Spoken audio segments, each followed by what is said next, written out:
Okay, my morning project here is putting together one of the lights for the front of a Cloud 3.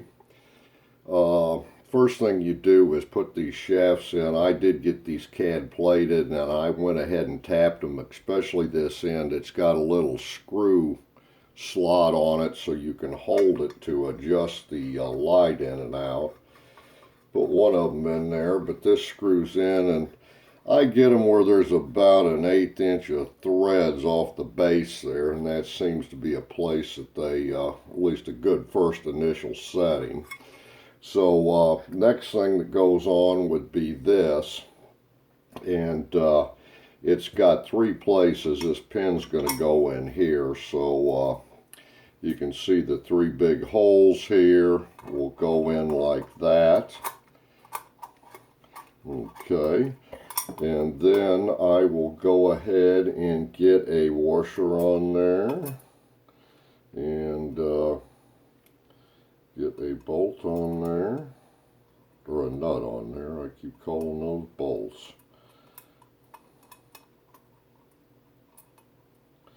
And I'll get one on the other side. Okay, I've got all of the nuts started there. And the next step is there's a spacer in there, but this was old, yicky rubber. So what I did is I went to the hardware store. They had a spacer that was the same depth that fits right in there. So I'm going to replace that with a little spacer there.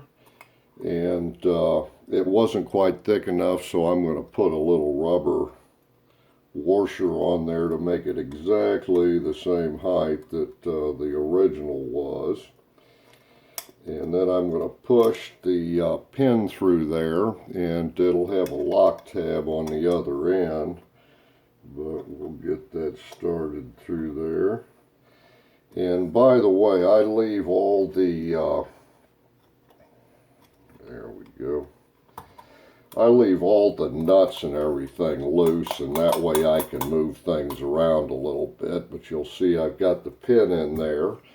And the next step is I've got the push tabs, and these are modern types. The ones that came off are round, but they work just fine. And I don't know, I'm pretty particular about CAD plating and original parts, but something like a push tab is a disposable part, and I just use whatever seems to work, but those will go on there. I'm going to get a screwdriver and push that on here.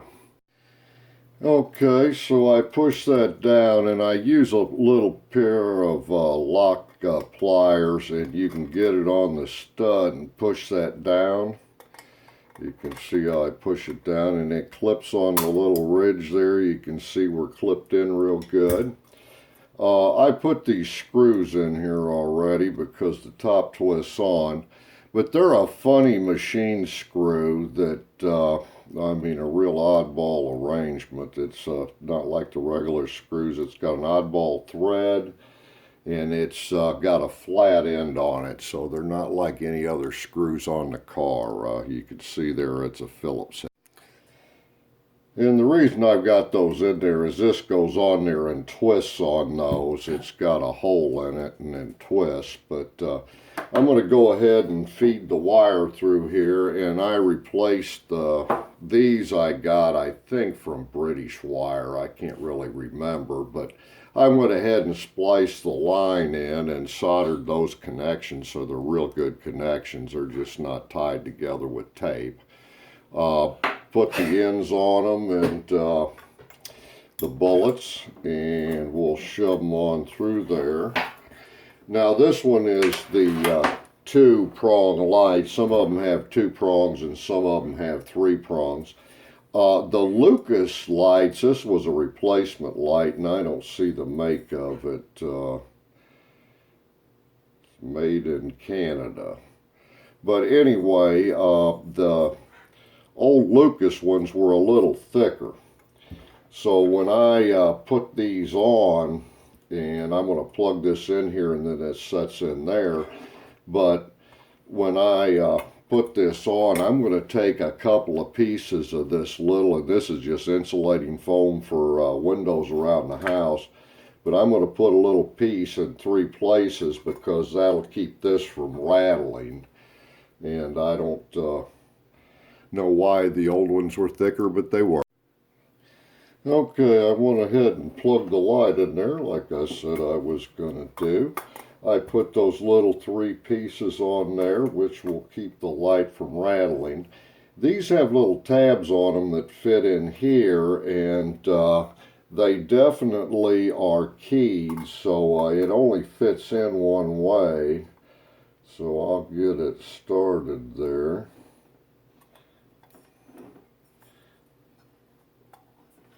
Just like that. And then this thing is also keyed. So we'll go ahead, and when it's keyed, I mean they're not all even. So in other words, it only goes on one way. And once you get it over the screw heads, all 3, you can twist it.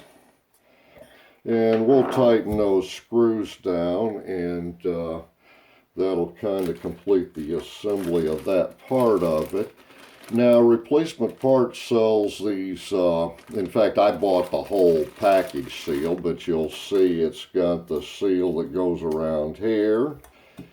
And also, it's got the seal that goes back behind, and this is keyed. So it'll go on one way, which will be that way. And so, bring that on down. Okay, and that's just cut to fit right over the head of that screw. And these little cuppy things, for a lack of a better description, go on there like that. And go on there like that to keep that clean in there. So anyway, I ended up with a couple extra parts. I never liked that, but then again, I have extra parts about every piece on this car. But anyway, we'll tighten those down and we'll be good. I did get I held these up, I think, before, but anyway, there's the parts for the mounting pads and the headlight beam seals. So, see y'all later. I always like to test these, so I take my battery charger and make sure everything works there, and it does. And it's always a pain taking them off the car if the bulb doesn't work or something, so I like to make sure they're right to begin. Fast forward a little bit, and there we go. We have all 4 of them ready to go back in the car. Just a note, the one lights have the 3. They've got high-low in them, where the other one is just a highlight. So anyway, you got 2 coming out of 1. And if I can get the camera on it, and 3 coming out of there. So lights are ready to go. Okay, this morning I'm kind of sleepy, so this may go a little slow, but anyway, I got the 2 gaskets I needed from Replacement Parts, and we're working on a front turn signal. And you got the inner gasket and the outer gasket from Replacement Parts there, and they're real nice gaskets. But this guy only fits in there one way. And it goes on these little, there's 2 tabs up here, and that holds it on that tabs there. So you get that pushed in there like it goes. Okay. And the next step is you got the lights, and they go in there. They're interlocked with each other. And I got these re-chrome. Marty Lytle is my, here in town, St. Louis is my re-chromer. But those basically go in like that. And then you got 2 screws, and they're chrome plated on the end, and they're a Phillips head. Oops, told you I was sleepy.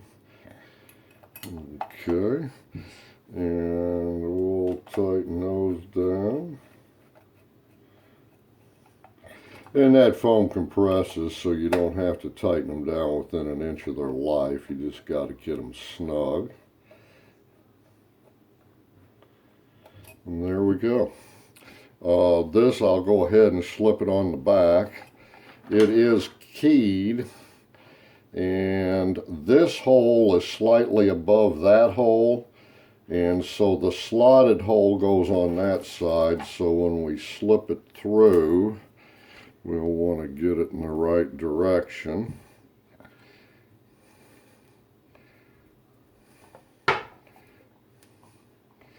And I did get this body from Hype and Repair, which, I'll be darned, I got that on backwards. I told you I was sleepy. Yeah, it goes on one way and covers the hole, and the other way it doesn't, so we'll try that one again. Okay, there we go. You can see we got all the screws visible there. Okay. You probably noticed I went ahead and these rubber things pull off. I resoldered new wires on here. These are not the braided cloth wires. These were the hard wires, and that's what's traditionally on these, and they have a bullet connector, so I did take the liberty. I use heat shrink. I don't use that. I use a real thick industrial heat shrink with glue in the middle. Get that at Gateway Electronics.